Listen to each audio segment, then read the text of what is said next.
Everyone, welcome to ZuluNet. We've got a tactical overview for you today. We're going over our last battle report and just kind of jump in with the strategy, our list, the deployment, kind of what we were thinking while we were playing and what happened, and see if we can't have an educational experience. I've got Kyle here with me. Hello. And he's the Iron Hands player. As you can see, he's got some Global Defense Initiative Iron Hands. Do you want to walk through a little bit of what your list was, or like what the standouts were at least? Yeah, so trying out the Eliminators for the first time in this list, I take just heavy weapons on everything because Iron Hands are great with heavy weapons. Yeah.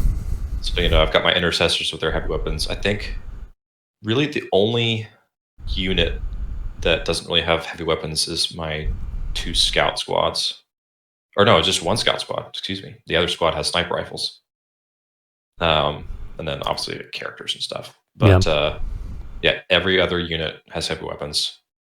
Got a couple hellblasters. I've got a pimped out apothecary to take care of them.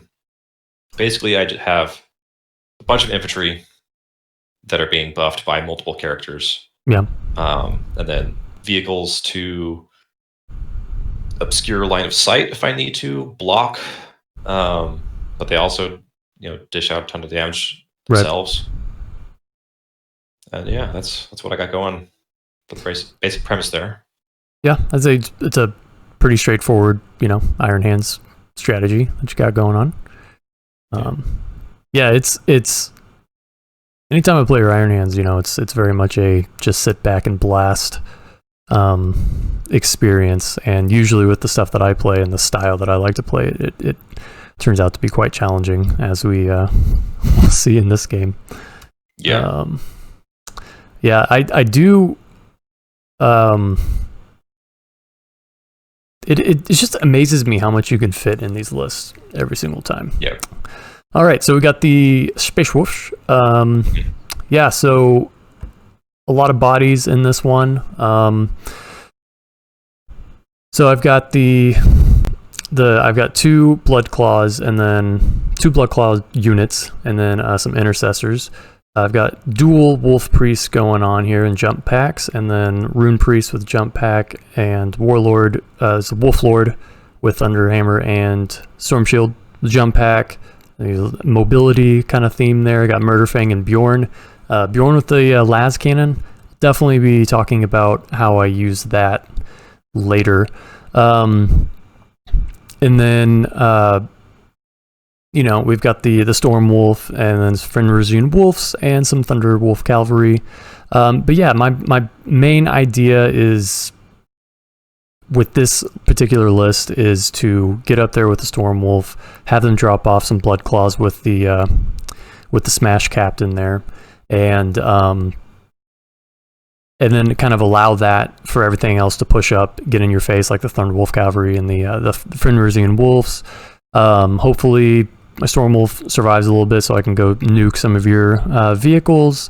And what a lot of it too was me wanting to use Bjorn as kind of like a support by fire in the back with the las cannons, because it's so tempting, because you've got, he hits on 2s, rerolls 1s if you stay still, but even if he moves, he hits on 3s, reroll 1. That's still pretty good, and it's a las cannon, so you're going to be probably wounding on 3s for everything, if not 2s. At least anything in your list, wounding on 3s, so pretty solid odds, and then d6 damage and lots of AP. So yeah, I felt pretty good about having that, being able to kind of sit back and snipe some stuff. Bjorn, he's a character, so he basically would be untouchable. I don't think you only had your librarian in Deep Strike this time, right? Correct. Yeah. Yeah, so I wasn't worried about you. You like to bring your stupid rescue rangers, as you call them. They're pretty fun. Grav Cannon Devastator Squad with the captain and the drop pod. Yeah, the banner. It's the worst. They didn't have to worry about that, so that was refreshing. Yeah. But yeah, no, I think try new things. So yeah, the librarian, I put him in deep strike so I could put him where I needed to. I had null zone on him. I didn't know what you were bringing today. Yeah, but I've been trying to keep it secret as much as I can from you because you always bring some. Yeah, I like that anyway. I like stuff. keeping it like, oh, here's what I'm playing today, surprise. Yeah. But so the librarian, I got null zone on him because I've been noticing in games I've been struggling against invulnerable saves, which spacewolves have a lot of. Yes, any Marines do really. Yeah. Because they have such easy access to storm shields and such. Yeah. So I thought, I'll bring a librarian, stick nulls on him, try it out.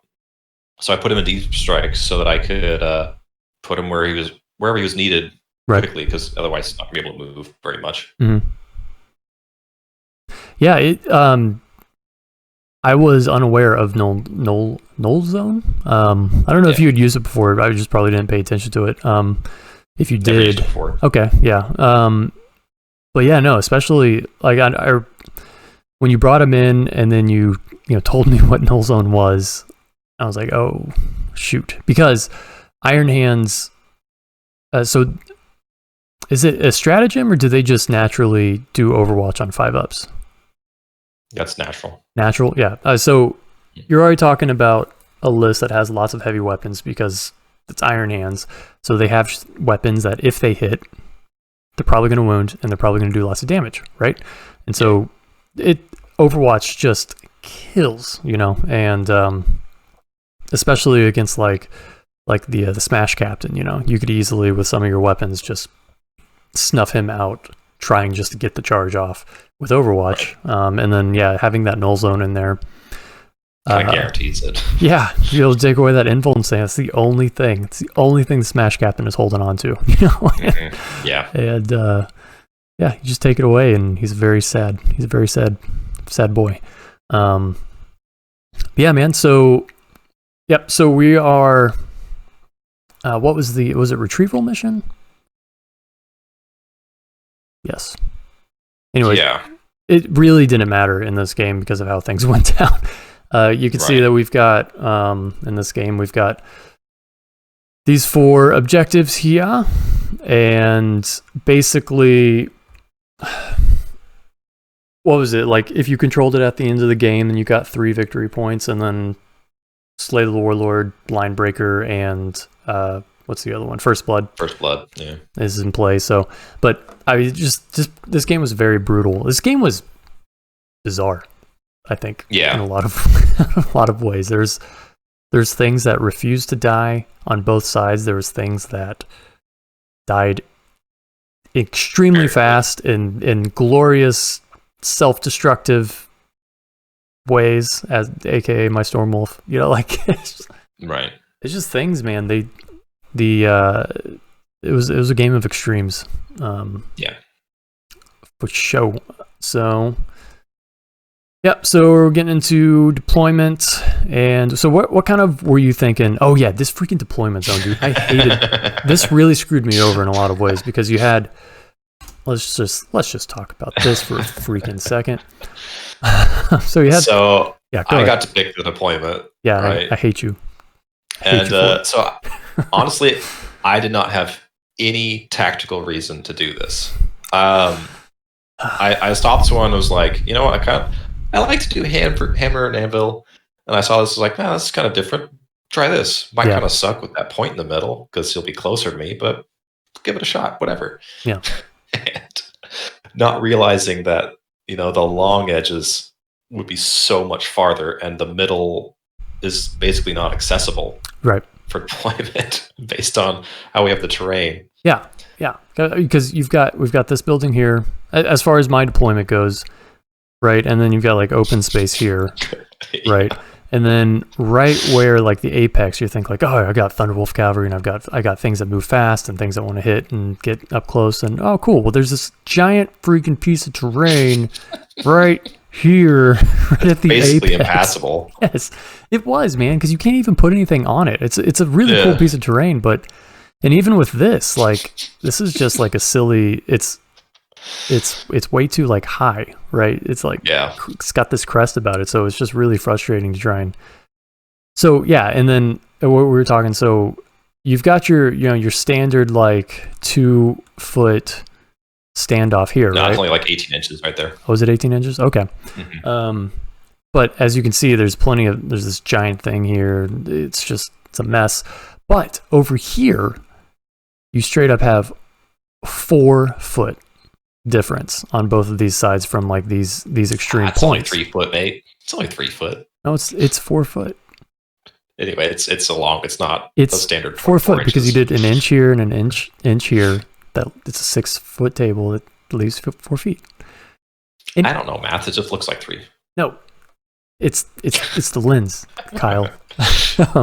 Yeah, but yeah, the avenues of approach and where I could put my things and whatnot, it hurt me right off the bat, I think, because I had like my Thunderwolf cavalry. I end up deploying on the edges, essentially because I kind of had to, and so they just had a lot longer distance to go. There's those objectives.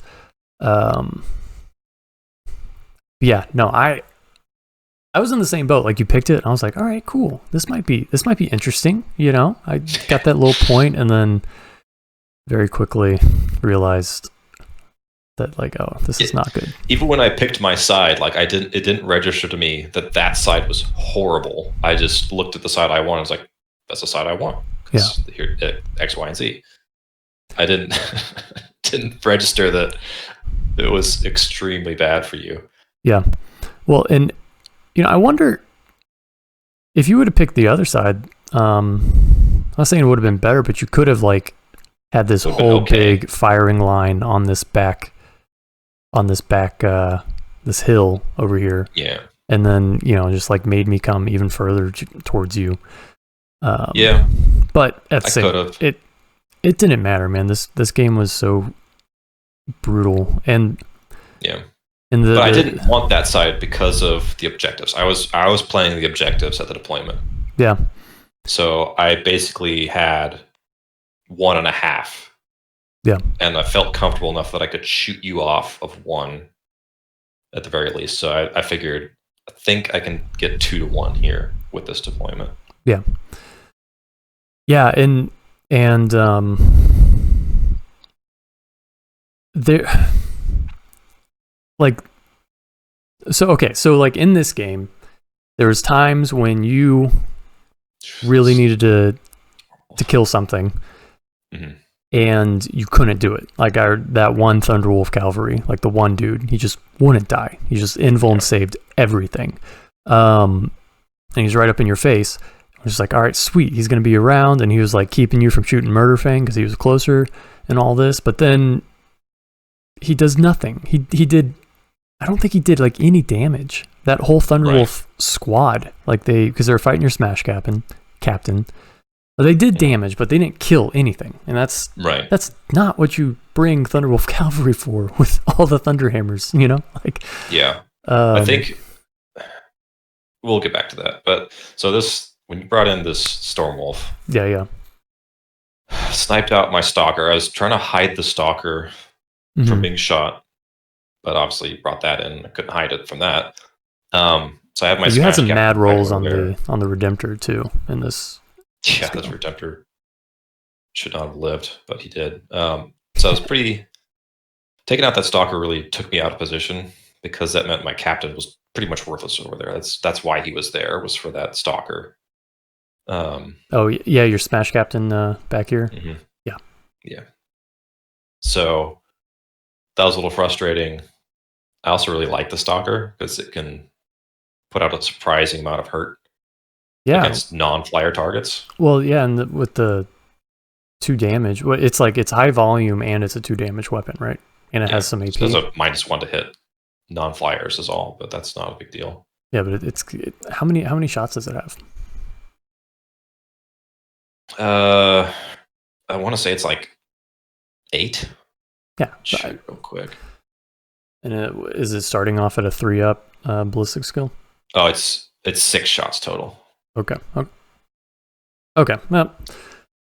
but yeah, no, it could still definitely lay down the Scunion for sure. Mm-hmm. Yeah, and I was wanting to be aggressive with it. I was expecting to lose it.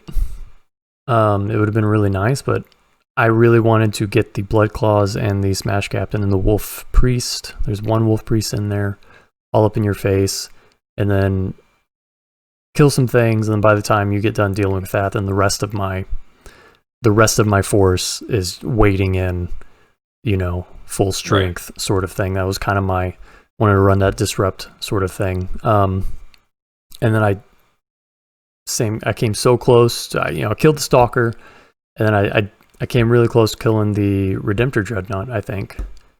Yeah. But you got some pretty good Feel No Pains, right? Do we remember? Yeah.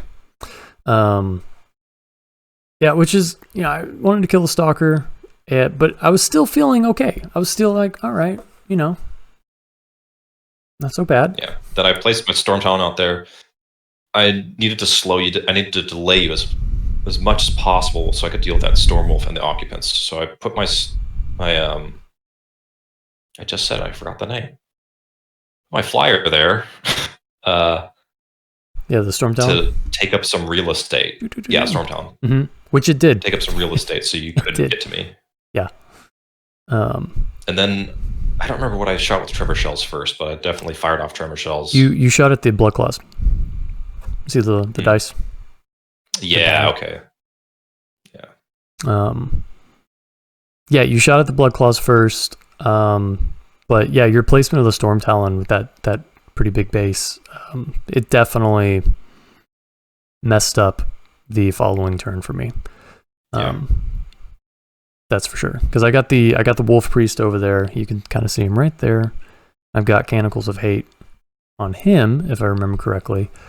Mm-hmm. And so yeah, Murder Fang definitely has the potential to get all up in your business this next turn. But yeah, man, what killed me? What killed me was you blowing up the Stormwolf,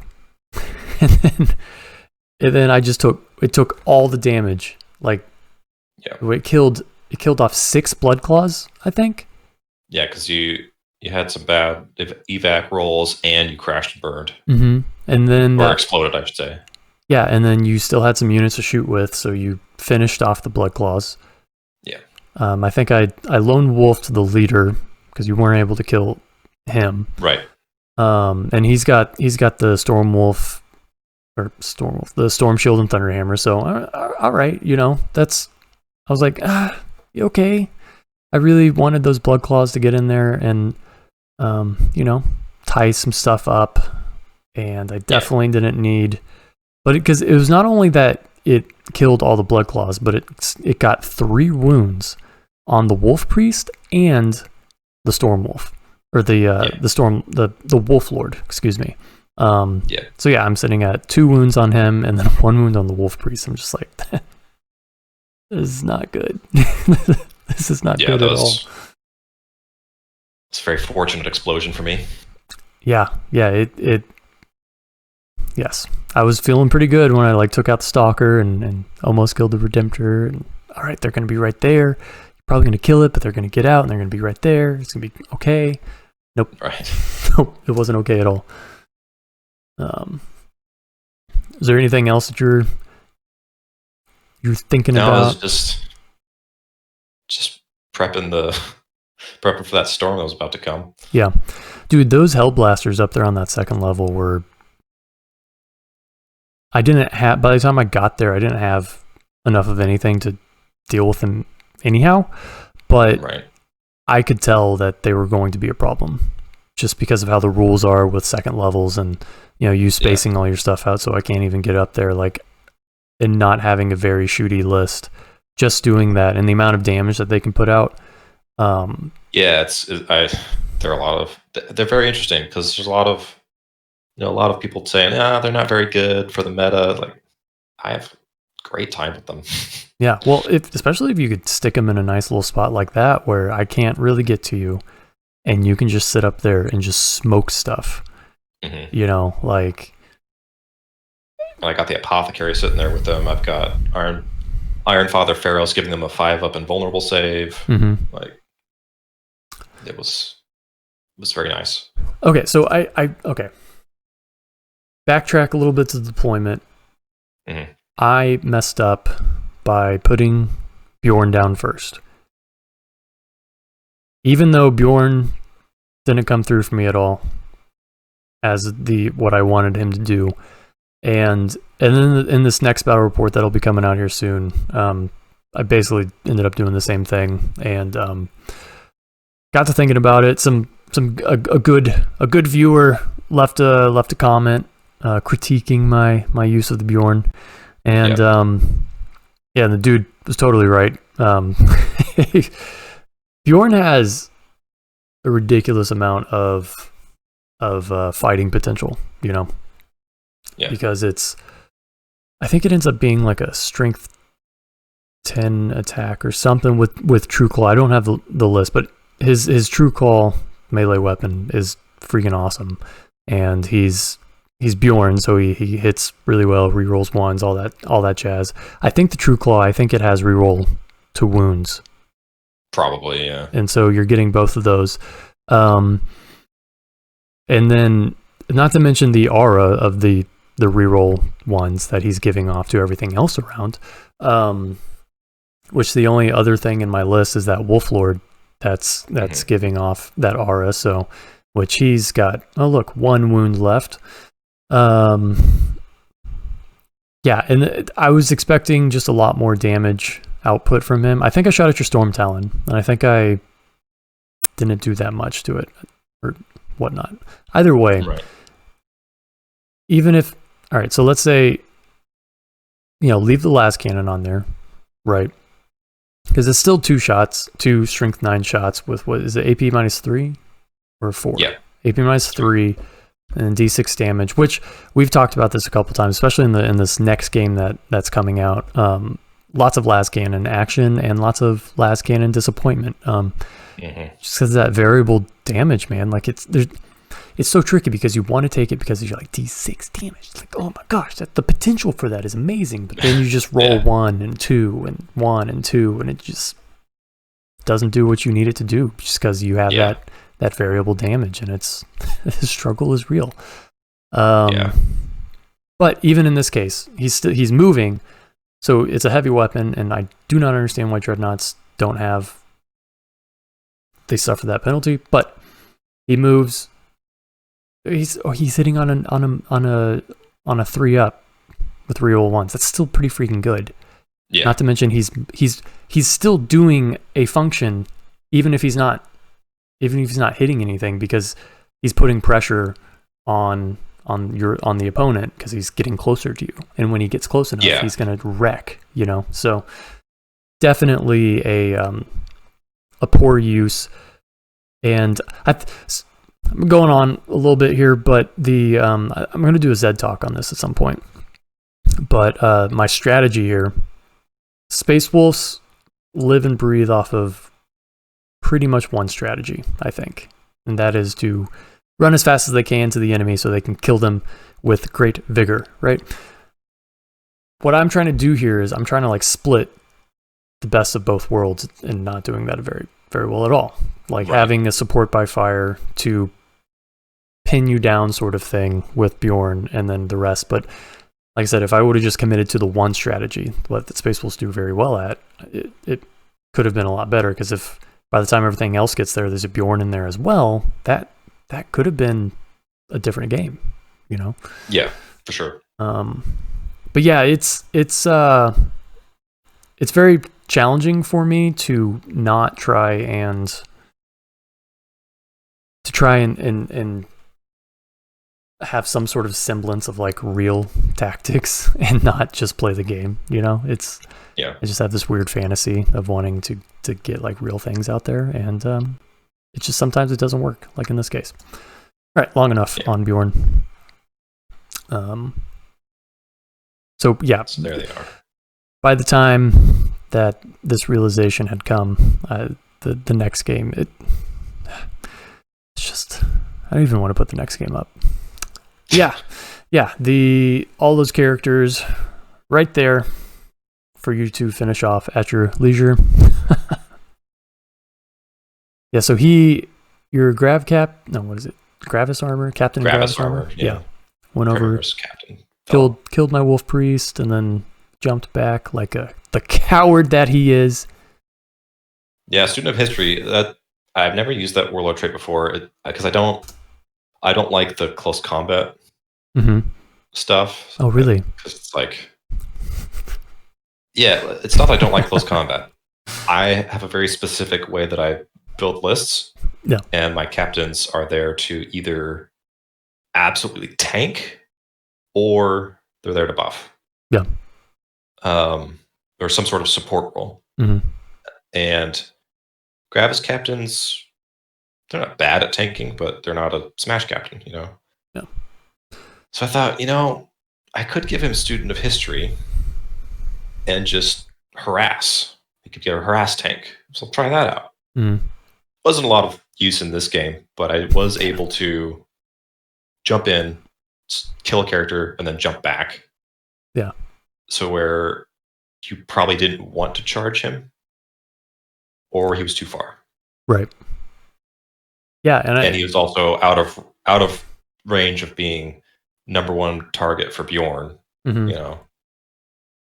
Yeah, I mean, you did that, and so you know, for what we're talking about this guy here, and he killed this tombstone. This was my wolf priest. Charged all the way over here, fought him, killed him, and I had spent the CP to. Was like only in Death to Zudian, I think it's called. And right. I only got, was it 2 wounds or is it 3 wounds on this guy?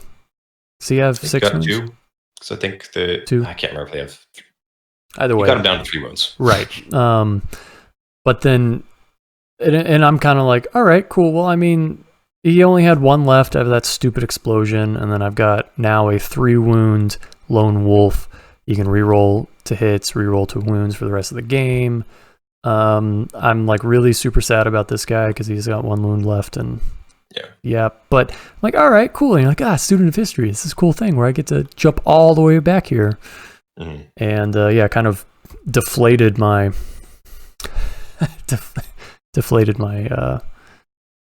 my silver lining there. That really wasn't that also can allow him to leave combat. He doesn't have to go towards the nearest model.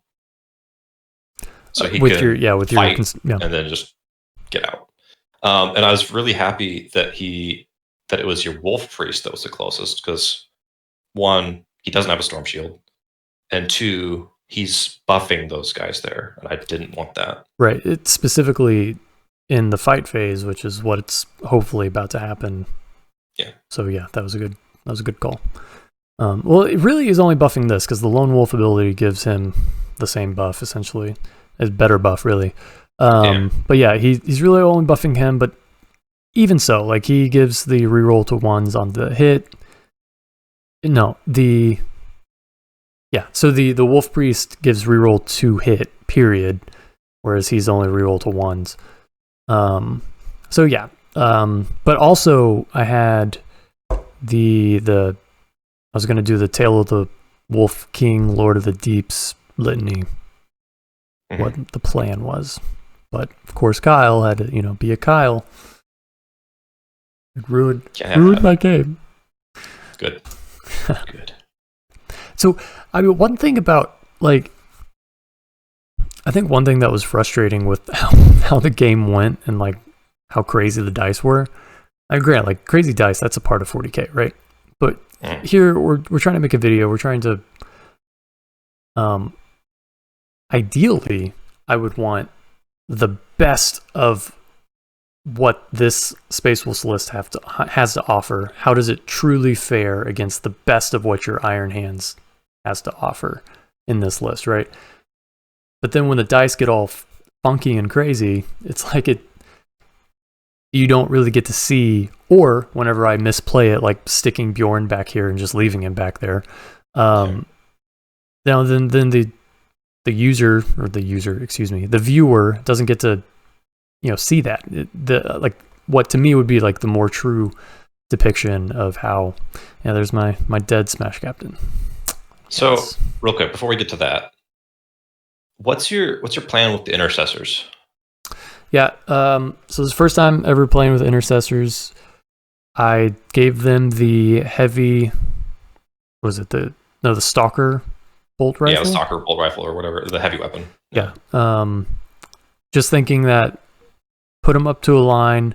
All right. So my idea was the Bjorn and the intercessors kind of be the support by fire and just stick them up and like don't move them while everything else goes up there. So first of all, that was a poor use of them because I didn't even put. You're like, oh well, then why didn't you put the intercessors next to Bjorn so that they could get the reroll to ones? Like, I didn't know why I did that because I put Bjorn down first. Because they were just camped out on a hill. It wasn't in my deployment zone.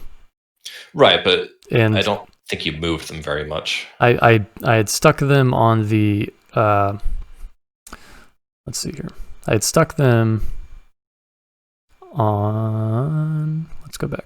Saw them a moment ago.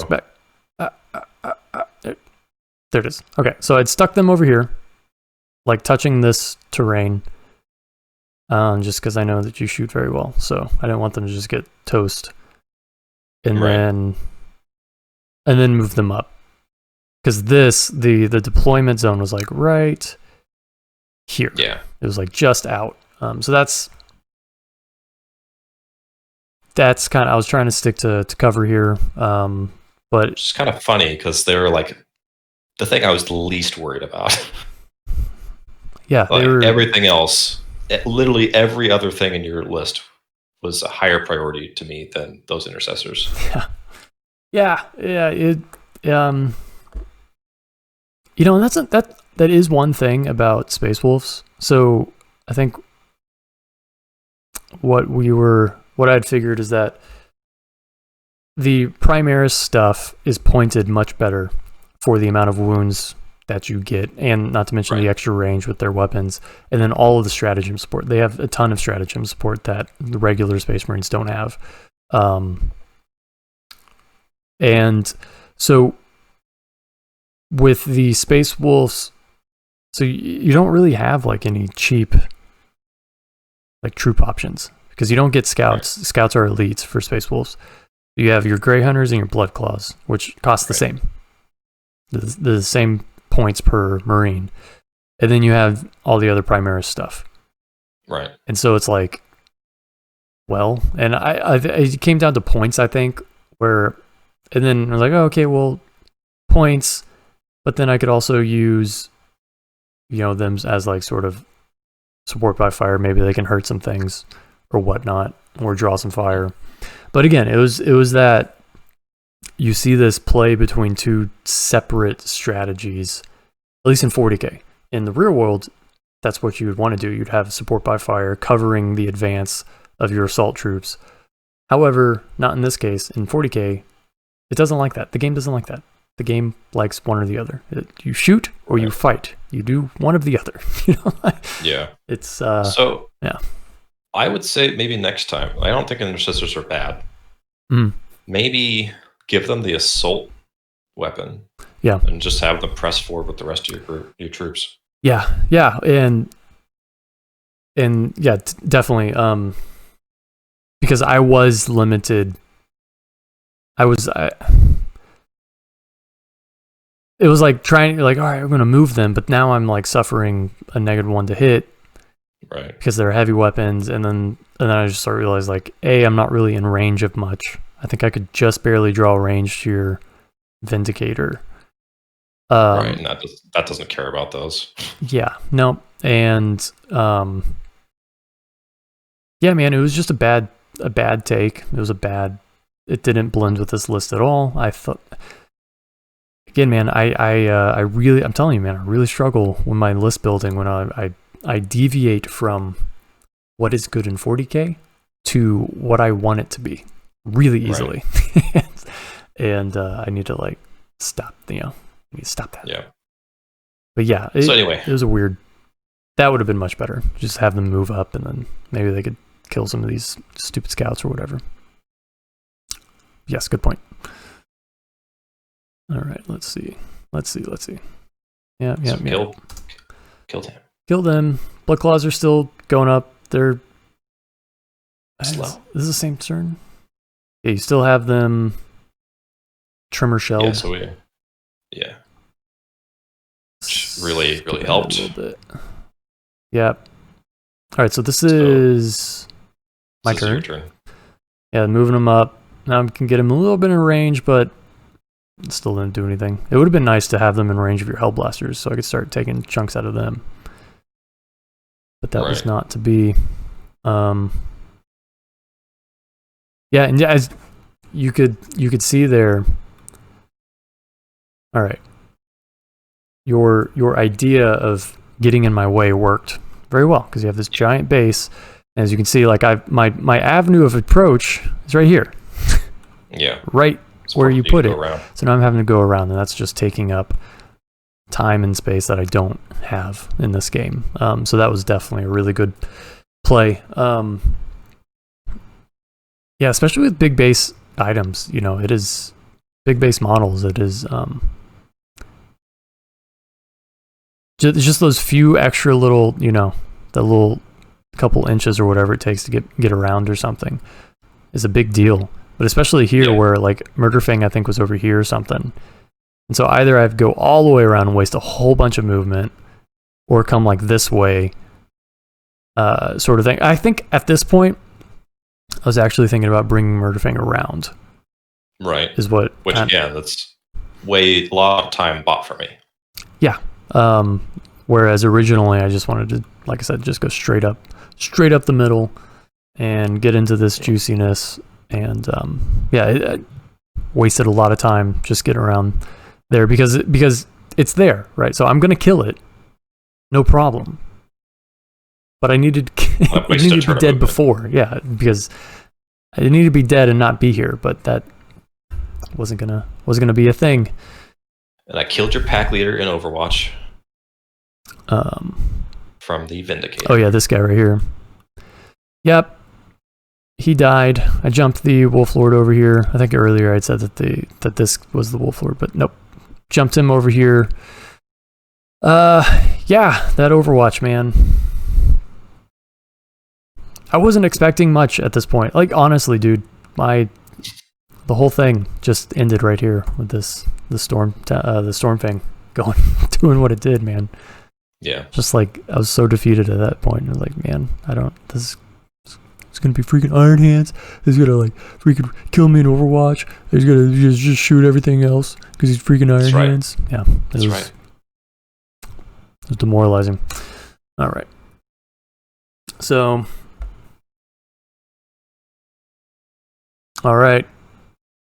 Murderfang is still there. Killed him in Overwatch. Yep, killed him in Overwatch. There, I got the Thunderwolves moved up. They're about to do some fighting, which I'm excited for. All right, here's something to keep note of, which it didn't really work because the whole assault was just really discoordinated at this point. But something to keep in mind, again, kind of like going back to wanting to play it how you think it should be versus playing how the game actually plays. I got my Wolf Lord back here, jumped in back. He's only got one wound left, and then this Wolf Priest came up here and did his thing. So basically, I'm moving them, and I'm gonna charge the Wolf Priest into here and take out the Storm Talon, but essentially, I'm positioning them where they are so that they can basically go through this wall. Because they ignore terrain because they fly, and their ruins and their infantry, so there's kind of double there, and then not get Overwatch basically. Right.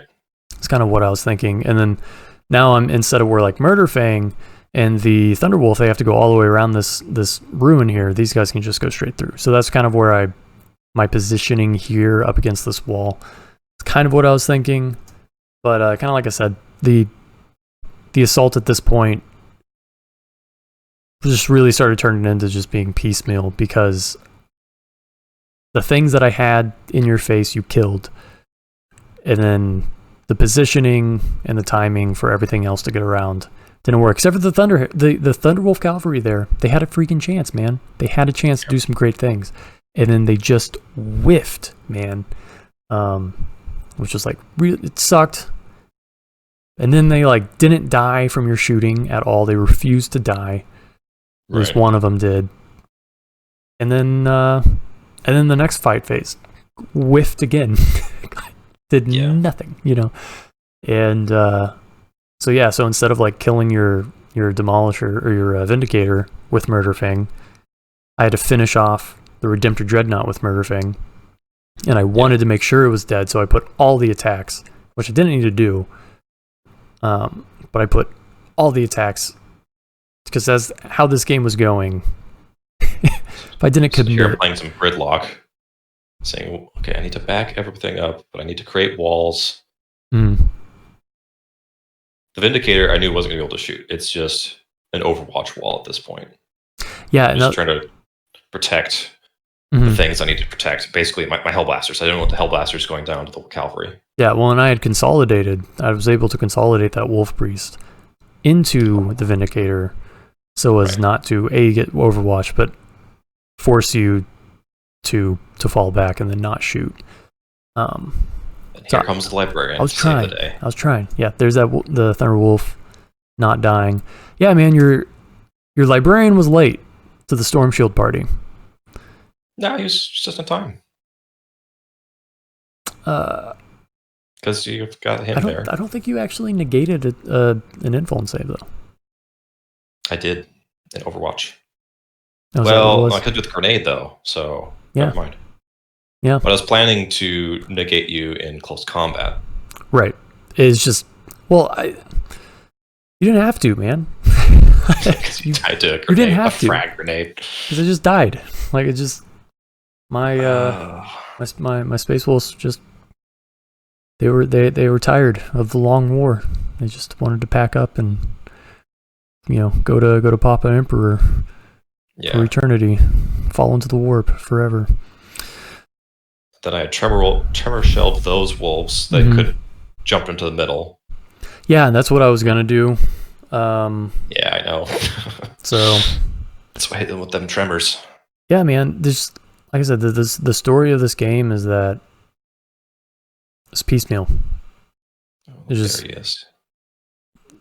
What I got in contact with you handled easily, which freed up everything else to just do what it did best and just kind of like fall back, shimmy back and shoot, shimmy back and shoot. And it worked, man. Like, because you were killing things, whereas I was not killing things. Right. I was hurting things, but I was not killing things. I don't. Yeah. So like at this point, if he had been where Murderfang is, now we might be talking about actually being able to do some stuff. Or with those other blood claws, because he could have been right next to or right behind those blood claws, and that would have been pretty troubling. Yeah. Didn't you kill all the blood claws in Overwatch? No, they made it into combat. I killed them in combat. Oh, that's right. Yeah. Either way, they did nothing though. They didn't. I don't think they did, or they did like one wound or something. That wound right there, that dice. Yeah. And that was it. But the way that that's what it was. I had a horrible charge roll because I only rolled like 3 inches, which I made sure that I was close enough to get the charge off. But I was really counting on at least just a decent charge roll to get some of these guys up, so that with the pile in, they can really get in and have a whole lot more attacks. Because blood claws with the chainsaw, it's like it's volume of attack all day long. That's the only thing they have. And I rolled, if I remember correctly, a 3 for the charge roll, which got me in. But I was only able to fight with, I think, these 3 right here. That's it. Right. And that, man, it was, it just killed me, man. It was a sad. And and then you were just able to turn around and mop them up. So everything that I wanted to do, it seemed like it was either just falling short, or like It just didn't happen. What I wanted to do didn't happen. And again, like you were able to negate very well, kind of thing. You were able to throw wrenches into my plan very well with your Tremor Shell use, that placement of the Storm Talon. You just able Vindicator wall. Yeah, the Vindicator wall. Yeah, man, that's a big model to just stick right there. And it's another thing to say about sticking a big model close in between two pieces of terrain, because now you're essentially you're making that a really giant model if you do that effectively, a really giant wall for certain things like the Thunderwolf Cavalry or Murderfang. Right. Yeah, so I've got 1 wound left on Murderfang. I don't remember how he got. Probably Overwatch. No, I don't remember how he got hurt like that. Oh no! Is that the wound? That's the wound on the Thunderwolf. Oh yeah, that's the Thunderwolf. Murderfang hasn't hurt yet. Either way, I know what you're about to do. Because I didn't have the models. I didn't have the models to be able to pin the Vindicator so that you wouldn't be able to fall back. Right. I wasn't able to do all of the stuff. Is not there anymore. That was there just a little bit ago. Yeah. Because I wanted to pin. I wanted to little advanced assault phaseness going on here. So if you're unaware, if you're new to 40k, so there's fallback, right? Where you can fall back with the unit, so like this Vindicator right here, which is in contact. So I could either fall back with Murderfang, or he can fall back in his turn with the Vindicator. And so now they're not in combat. They're not in combat anymore. But the model that falls back can't shoot or assault, or they can't like do anything basically. Mainly shoot for tanks, like the Vindicator. But what that does is like, okay, cool, it can't shoot. But my main concern here is trying to keep him from falling back, so that now my Murderfang, which is the foremost model, so his character keyword doesn't matter anymore, because now basically his entire list can shoot at Murderfang. Yeah. Mainly this freaking Las Cannon Predator over here. Can he just fall back and shoot, which I knew was going to happen. But what my original like kind of idea was with the Wolf Lord, which was over here, is now dead. The Wolf Priest that died, all the Blood Claws that died, just everything that the Wolf Guard pack leader turned lone wolf that died.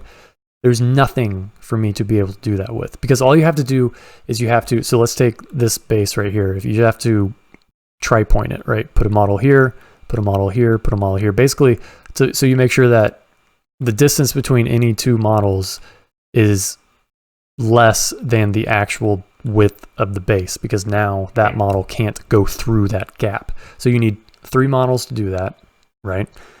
You just have to get 3 models around it, period, basically, because you're going to do that. If that's what I want to do. But again, like it just didn't happen. And so, did I call it?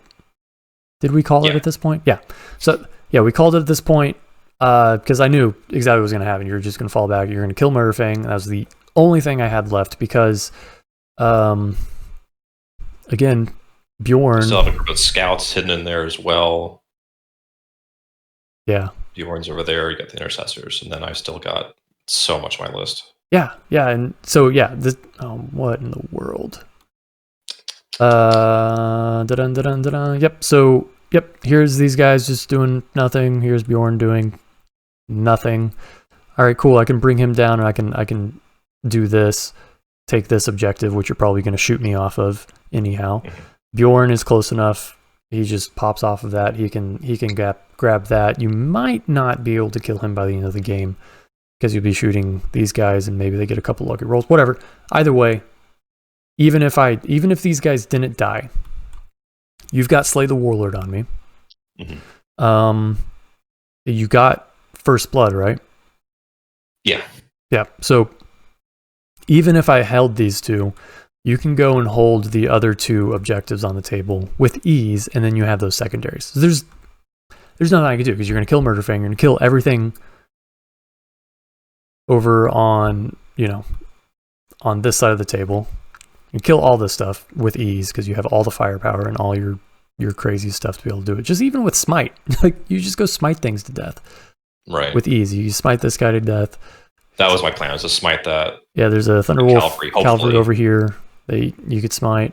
My Rune Priest over here, you've got these Eliminaries, you probably will take him out. And the Eliminaries and Snipers up here in this. Yeah, I saw the Snipers alive. Yeah, man, there's just you carved the heart out of my list with every turn.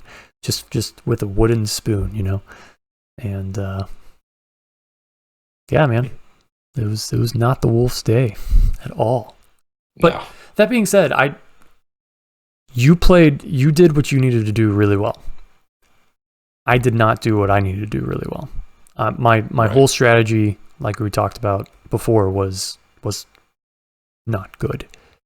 It did not play 100% to the strengths of Space Wolves, and I think in 40K, like you've got to do that. Like is each army has their advantage, and it is usually a pretty hardcore advantage. Like Space Wolves, if you can get them doing what they can do very well, then they can just murder stuff. But that like takes in order to get that off, that takes like full commitment. Same thing with Iron Hands. If you had this weird like melee and shooting sort of thing, then it probably wouldn't work because. Which I'm totally not doing next time I play them. Okay. But like if you did that, then the melee in my army could handle your melee most likely, and then you wouldn't have had the shooting like you did in this list to be able to stop the rest of my stuff. Right. You know, and so it's you gotta play to your advantage all the way with full commitment and try and take away your opponent's advantage as well. You know, but if you're not playing to your full advantage and you're not on the level ground if your opponent is good with his list like Kyle is with this one, and like it's not you're not on the same plane, you know. Right. That's my take. Yeah. Which you'll see in the next game too. Like next game is rough. It was rough. Yeah. There's a couple more factors to that one though. Yeah. But worse than this game as far as what I screwed up, I would say. We'll see. We'll get to it. Okay. Yeah, it was another one where it was just like things didn't die on your end and things died really good on my end. Yeah, well, okay. Do you have any lasting words of wisdom, good sir? No, just play your boxes. You know, so my whole thing this game was controlling what had access to me. I knew I couldn't keep everything away. Right. So I just limited what could. It's like, all right, one thing at a time. Kept the dreadnoughts and the cavalry away as long as I could. And picked apart what was seeping through. Yeah. See, and just like what you said demonstrated what I was talking about, where you played 100% to your army's advantage, which is shooting with heavy weapons. You did that to a T, and then you did a good job of denying my advantage, which was moving to contact and getting in your face in the melee and smashing that. So you're already playing full out on your advantage, and then I wasn't doing that, so I'm already down here, and then you did a good job. That allowed you to do a good job of taking even more of what advantage I had away from me. And so yeah, right. it was just a like a full operator error. I think that you can look and see like, yeah, the dice weren't friendly to the Space Wolves, but I don't think it would have mattered just because of the Space Wolves list and how I used it wasn't at its full potential. And then you played to your full potential and you denied what advantage that I had left. So just strategically thinking there, like it wasn't where it needed to be on my end of the table for sure. Right. So what in your list would get the axe? What was like definitely not bringing that back this next game? So I didn't like the intercessors. I don't even think I would like them with the assault thing. Definitely not the stalker bit. Right. Other than that, I think that I would keep it just the same. Maybe if I could fit a little more, I don't know, maybe blood claws or something, by taking those. Maybe I think the one blood claw squad that started on the ground was like 13 strong. If you take the intercessors out, bump them down to 10, maybe get 2 10-man squads of blood claws to go along with the Fenrisian wolves and then the Thunderwolf cavalry. And then, so as far as actual list changes, but I think if I would have just like played Bjorn, everything else, if I just would have played it differently, like Bjorn, being able to, now you've got Murderfang and Bjorn coming in, and let's say one little thing didn't die, so I'm able to we're all touching this Vindicator, so you can't shoot at us, and now I just go and murder things. Right. Like, that could have been different. Yeah, so just the intercessors then? Yeah, the intercessors, I didn't like them at all. At all. Like, not a single thing that I liked about that. Yeah. For me, I was not impressed with my eliminators. They weren't bad, but they didn't really do anything. At best, they were a screen. Because you're like, so what happens if I try to charge them? Like, well, then I shoot my Overwatch, and then I get to move. Which I did maybe like 2 wounds total. So I'd probably cut them. I might cut my scouts out and put in more intercessors. Those are troops. It's like sniping. Yeah, intercessors are troops. And scouts are troops. That's what you're asking.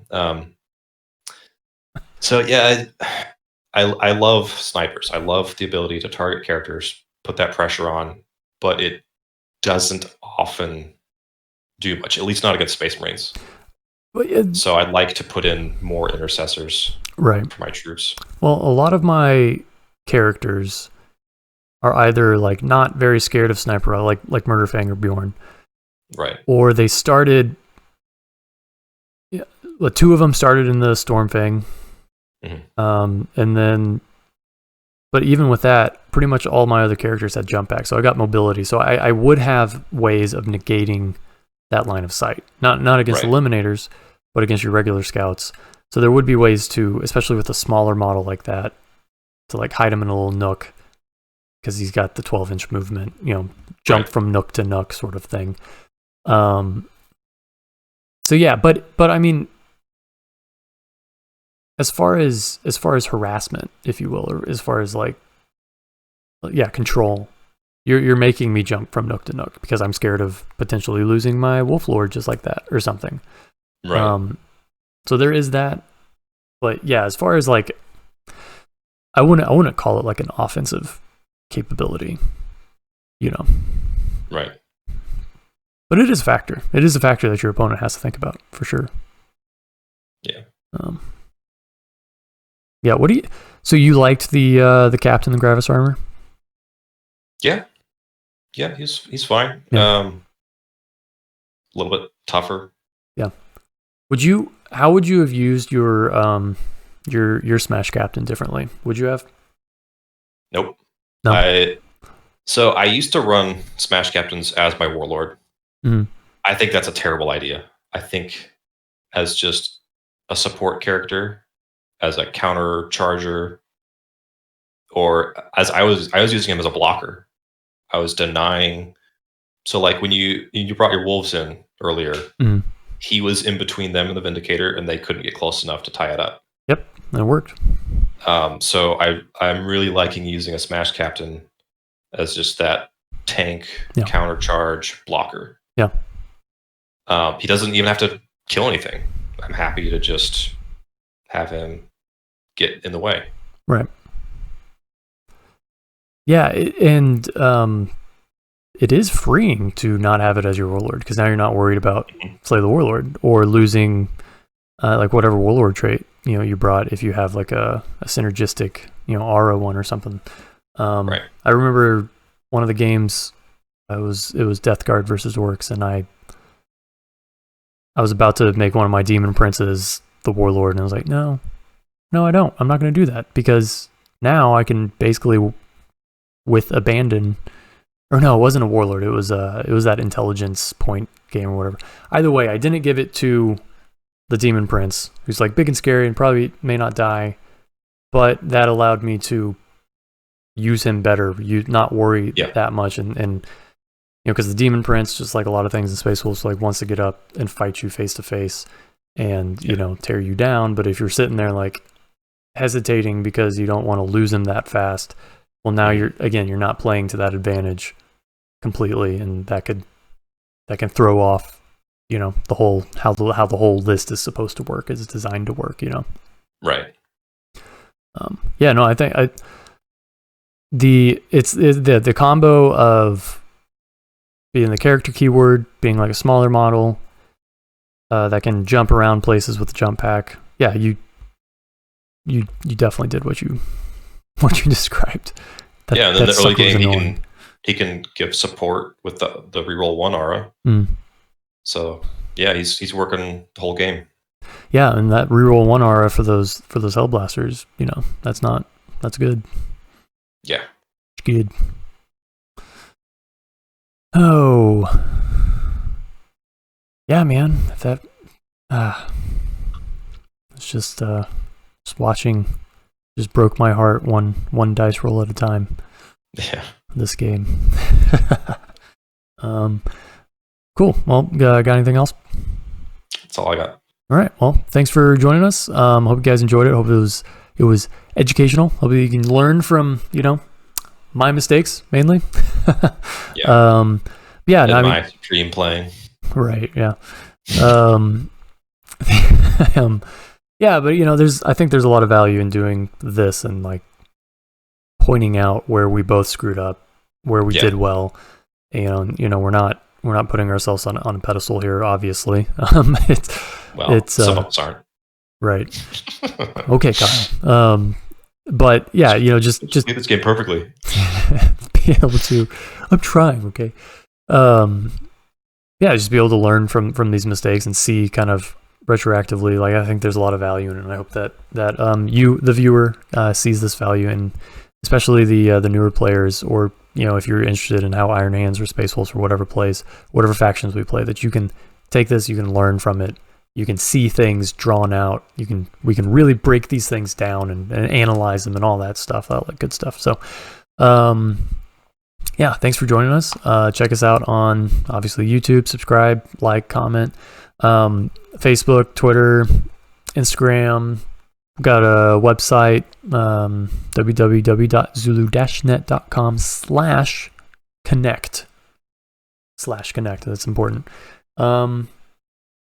Yeah, thanks for joining us, and I hope all of you cool cats and kittens have a good one.